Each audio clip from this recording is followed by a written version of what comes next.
Blessings. Welcome to the village. It is I, Queen Sister, for those of you that do not know that I am the village keeper of It Takes a Village organization here in the city of Chicago. And I come to you intentionally at the golden time of day to bring to your attention that 5 years ago on this day, every media in the nation was here in the city of Chicago to broadcast the Chicago Facade that was created around the murder and death of Derrion Albert, and to prevent the world from discovering the It Takes a Village Vanguards. It Takes a Village organization is the hut of the Village Vanguards, the originators of the Safe Passage program that appears in the news for over the last 5 years, almost every day, and for one reason or another. And yes, it's the same Safe Passage program that CPS, many politicians and other organizations have and are expressing a great pride in and taking credit for. Well, I created the Safe Passage program, and a lot of people want you to believe, such as Kel, who's with CPS, Reverend Kel, who's over the faith base, that it started after Derrion Albert. But there was 100 young people in place prior to Derrion Albert being beaten in the street, to a program that I created that stemmed from the prison industrial complex and the fact that these are the Illinois prisons that our youth, and it's listed, are worth more than alive. KYNE was receiving approximately, and this has been increased, the prices and updated, $96,087 per year per inmate, average age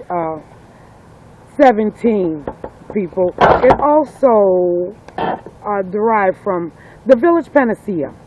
The Safe Passage program was just a component of the Village Panacea because we were hurting. And when you're hurting, you're in need of healing. And the Safe Passage program was just a healing component to the black-on-black pain, the black-on-black violence, the black-on-black poverty that we've endured in this city.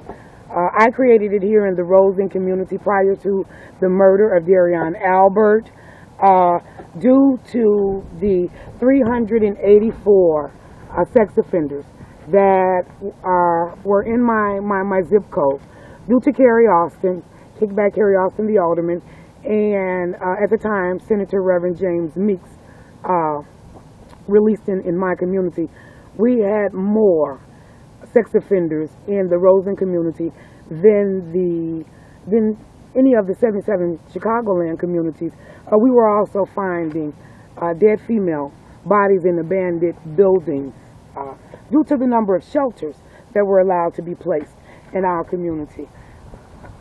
Is a part of what allowed me and inspired me to create the program. What's important now is timing, because right after that incident, Eric Holder and Arne Duncan come in. It was around October 7th, maybe a week after, to address the issue. And rather than enforce the rights and oversee the law of the constituents and the people, they collaborated to conspire and violate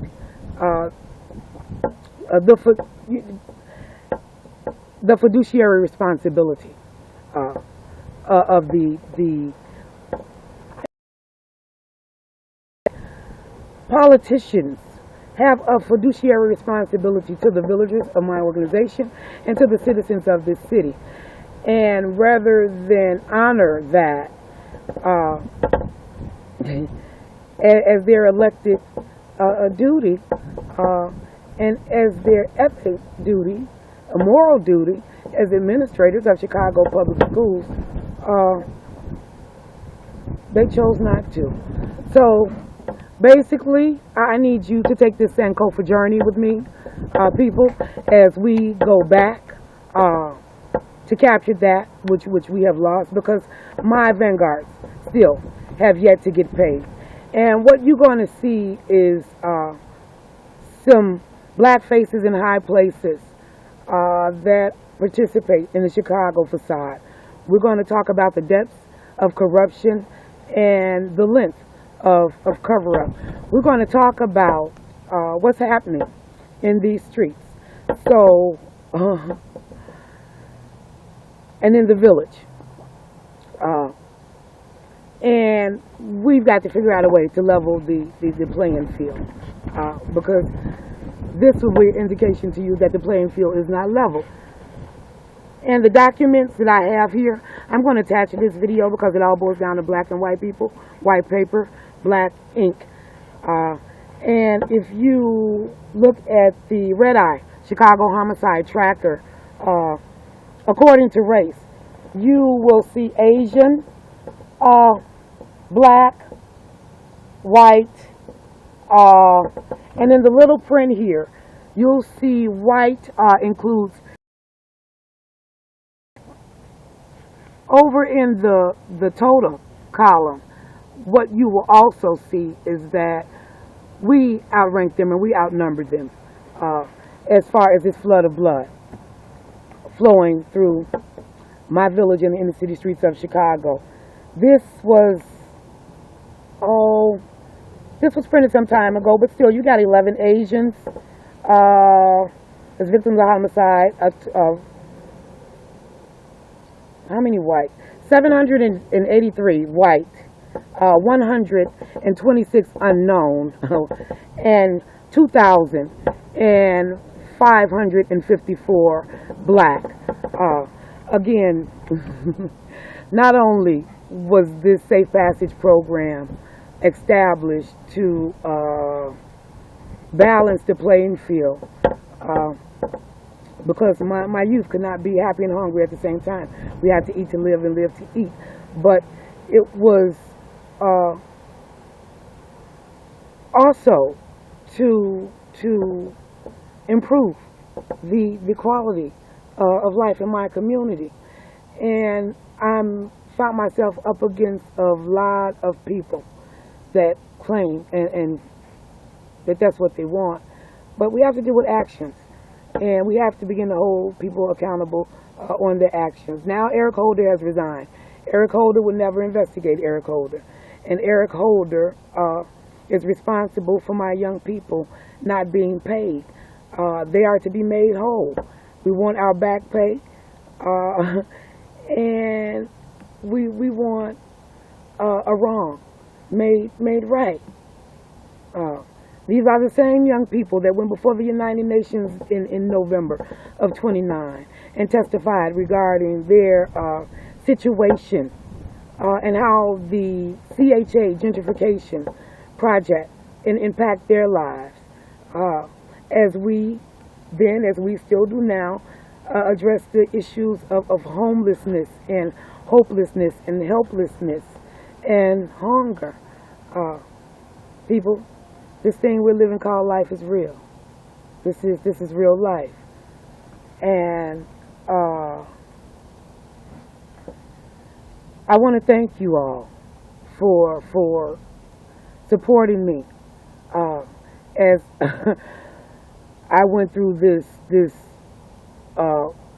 OBE, this out-of-body experience. It takes a village to love a village. It takes a village to make this mess. And it's going to take a village to clean it up. My name is Queen Sister. Sign the petition to make our young people made whole and take this Sankofa journey with me as we return to our past. Capture the source. Hold those accountable that are responsible. And set an example. Here in the village, we have an obligation to making preparation for the salvation of future generations. That's our purpose, and that's our foundation. Not because I say so, but because simply God made it so. I am Queen Sister, the village keeper, God's servant.